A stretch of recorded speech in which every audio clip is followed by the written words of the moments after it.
Hey, my name is Wes, and my pronouns are he, him, and I'm a speech language pathologist and a transgender speaker and consultant. I popped on to Eugene Speech Therapy's YouTube today to talk about gender identity. This is going to be part one of a three-part series on queer and trans cultural responsiveness and gender affirming practices. Gender identity is our deep knowing and internal sense of who we are as a man, woman, both, neither, or another gender. A person's gender identity is not something that we can see. I really want you to hear that. Gender is not necessarily visible.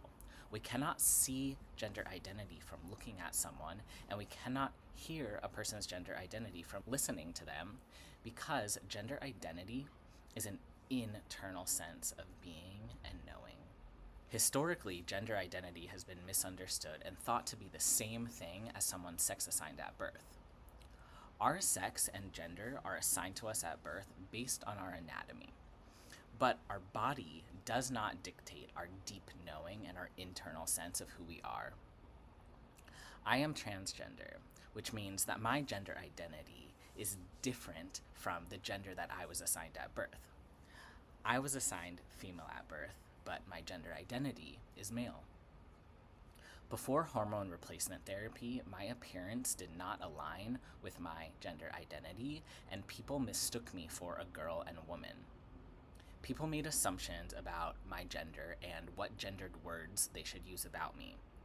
Nobody assumed correctly until after I started looking the part. The thing is, even before others saw me, I was still me. Sometimes trans or non-binary people don't have access to hormone replacement therapy or don't want hormone replacement therapy. But just because a person looks or sounds to you like a certain gender doesn't mean that they actually are that gender. Every single person has a gender identity, and our gender identity may or may not be the same as the gender that we were assigned at birth.